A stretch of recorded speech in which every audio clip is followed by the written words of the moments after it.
Hi everyone, Dennis Foley from Acoustic Fields. Today we're going to finish What You Say number 5. It's the 5th one in our series. These are comments off our YouTube channel. Kind of bounce around in my head and I want a little bit more information. I'd like to get some input from you all out there too.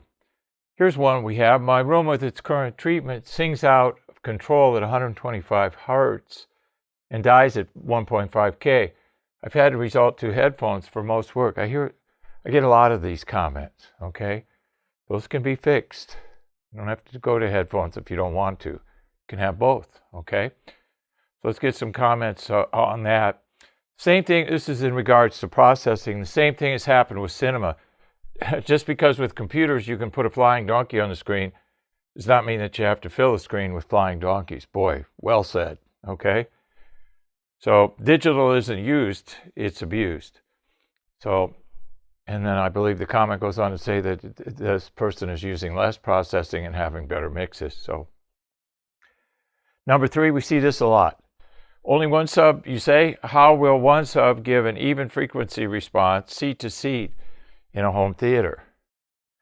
Really think about that question. Is it the sub or is it the room?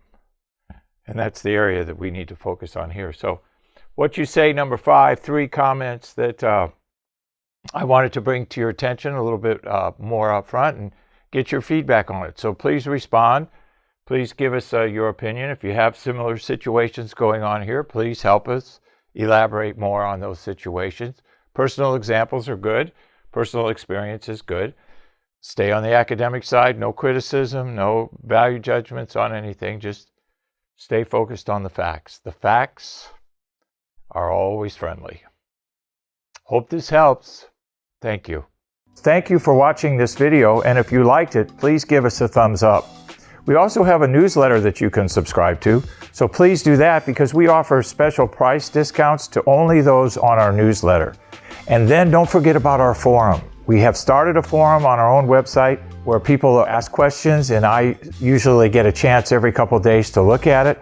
There's an interchange between people on the forum, and we'll give you real answers on a regular basis, so that'll help you.